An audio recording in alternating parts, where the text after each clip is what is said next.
స్కూల్లో నాబార్డ్ ఆధ్వర్యంలో state credit seminar 2021 జరుగుతోంది. మంత్రి హరీష్ రావు, ప్రణాళికా సంఘం ఉపాధ్యక్షులు వినోద్ కుమార్, సిఎస్ సోమేష్ కుమార్ దీనికి హాజరయ్యారు. ఇప్పుడు ఆ లైవ్ చూద్దాం.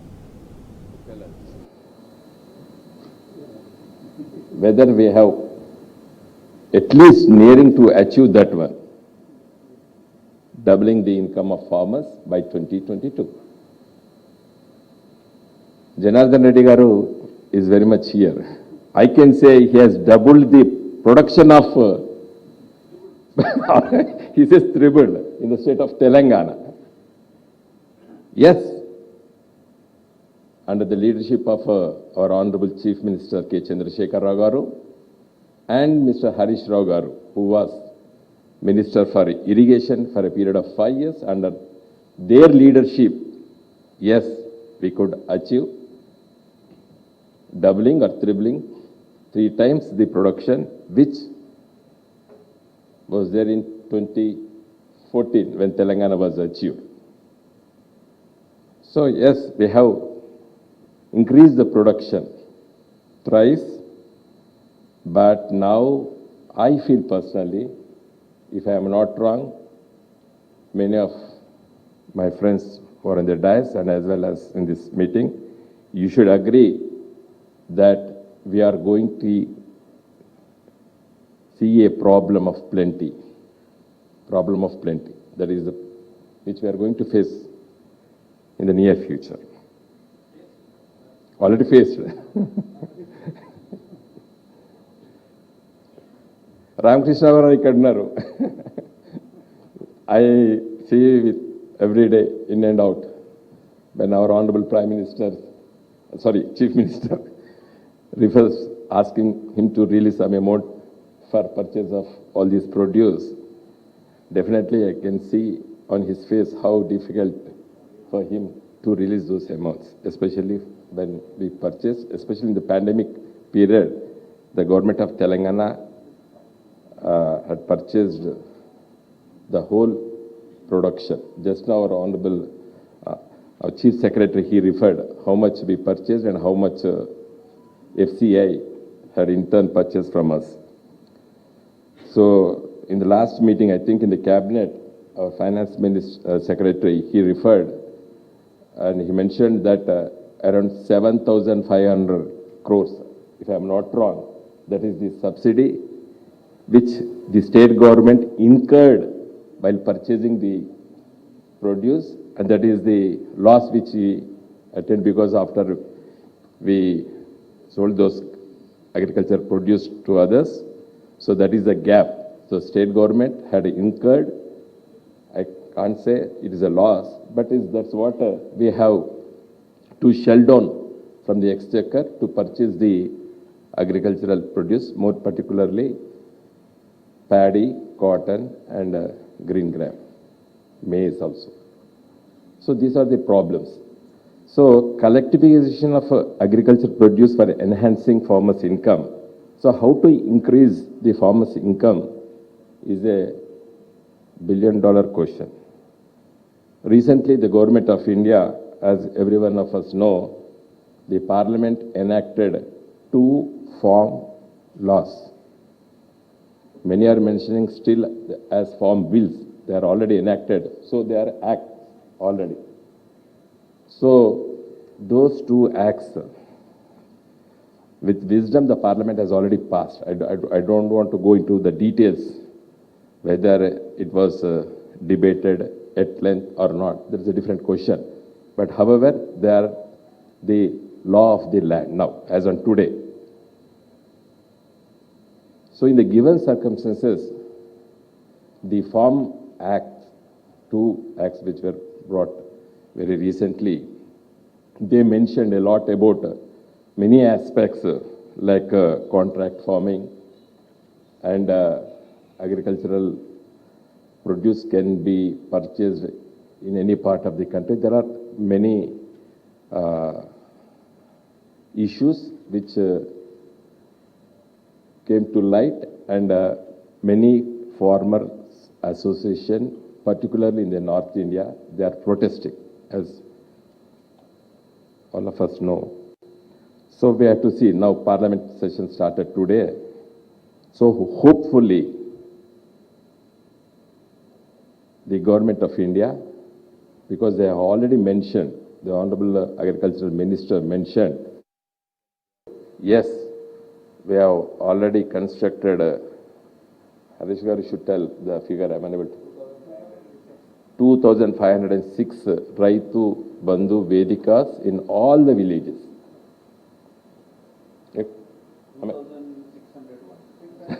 2,601. So whatever it may be, so this is a figure we have already constructed, except few in number. They are almost to be completed this month. So with a huge investment, this beautifully they are constructed. So hopefully, I think whether we can make these Raitu Vedikas as FPOs, we should take a call. And I think Harish Garu, Honorable Minister, he is the front runner in every pilot project. I think he should take initiative to see that.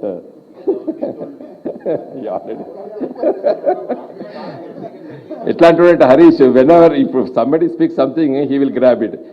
Once upon a time, when there was a scheme of urban development, of course, everyone of you know about Harish initiatives, but already చెప్పేస్తున్నాడు. అట్లనే once what happened, I was mentioning about some scheme of urban development in government of India.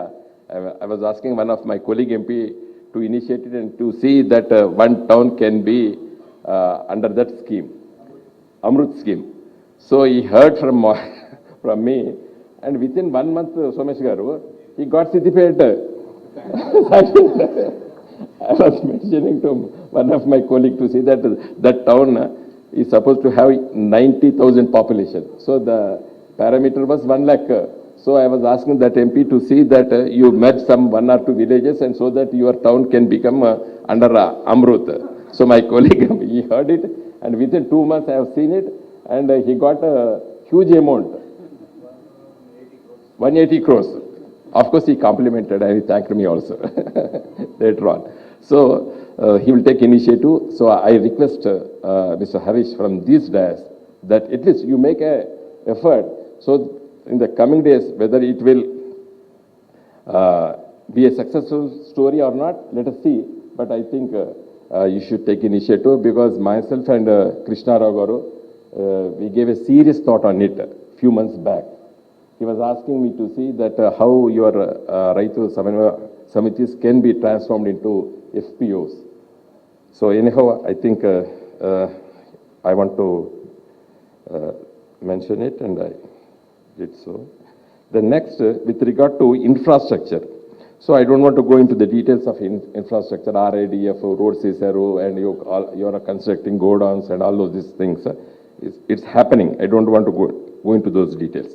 But few months back, I made an effort with Mr. Krishna Rao Garu, and I have written a letter to NABARD chairman also, asking him to consider giving loans to farmers for small silos.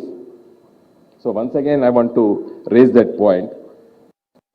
Discussing with Mr. Ravindra Rao Garu and many MLAs with whom now and then I meet. So I asked them, silos ante meeku ikkada unna vallaki telvali, Telanganalo enikata mana inlalo gummulu ani undedi, with hay gadditone undesi gummulu undedi. So more or less అది storage కంటే కూడా it was inherent, it was having a bargaining power. Now what's happening in the villages, the farmer is supposed to sell immediate on the day of harvest. There is no storage capacity for a small, marginal, or even a big farmer, frankly speaking. But in my childhood, I used to see in every village, every farmer used to have some small storage. In Telangana, North Telangana districts, Gummulu అని చెప్పేది. So I made an effort to see small silos of 5 quintals to 10 quintals, so that he can install in his own agricultural field. As we see in US, నేనైతే America వెళ్ళినప్పుడు చూసాం, మీరు కూడా చాలా మంది పోయిన వాళ్ళు చూసి ఉండొచ్చు, యూరోపియన్ కంట్రీస్లో కూడా బిగ్ సైలోస్ ఉంటాయి, because they cultivate thousands of acres. So of course మనకి ఇక్కడ ఇండియాలో we have small farmers, marginal fragmentation because of fragmentation of land holdings. So why can't small farmers have small silos? The cost is not huge. It's maximum thousands and lakhs, not even 2-3 lakhs. అంతకంటే ఎక్కువ లేదు. పెట్టేసి ఏమవుతుందంటే ఇక్కడ ఇప్పుడు today he has to sell it, because ఈ culture వచ్చేసింది last 20-30 yearsలో పెట్ట. No because of this farm acts ఇంకా డిస్ట్రెస్లోకి వెళ్తాడు farmer. This is my prediction, this is my assumption. So what I feel is that the banks fraternity here should think of lending some amount to even the marginal and small farmers to have some storage capacities. Yes, you can think of large godowns and all those things. I am not against it, but at least some part of your lending should be for holding capacity. Bargaining power. డిస్ట్రెస్లో sale చేస్తున్నాడు. ఇప్పుడు వర్షం పడితే ఈ selling at distress price. మబ్బులు వస్తున్నాయంటే he will be, if you have some small silos in his agriculture field, at least he can protect it.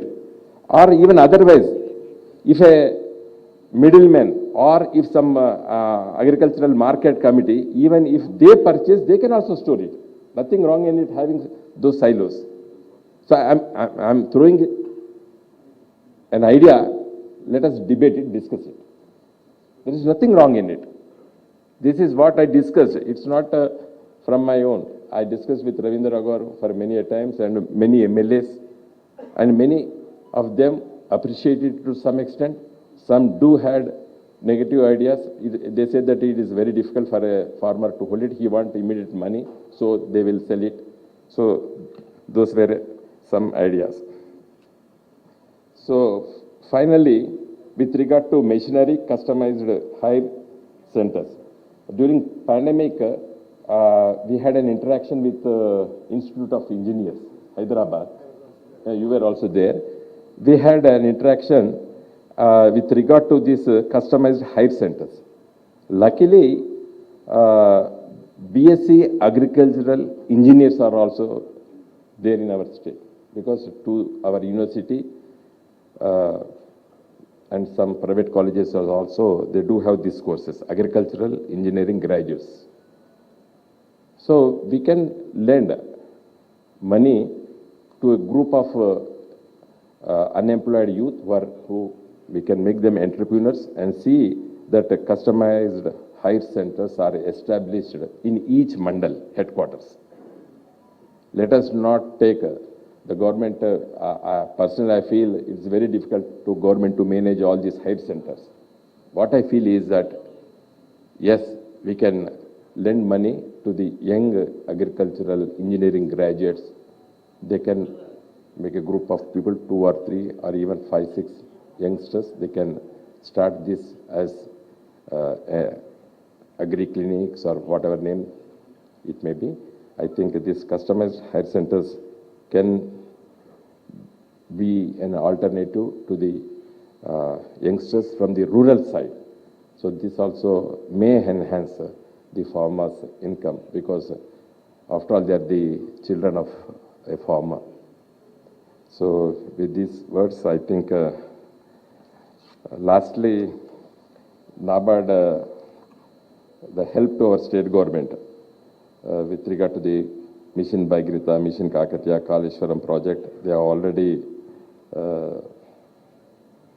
sanctioned an amount of nearly 17,600, which was mentioned by Krishna Rao Garu. And I request the NABARD and all the banking fraternity here to come forward to lend not only to the government, to the young entrepreneurs who are from the rural side. Thank you, one and all.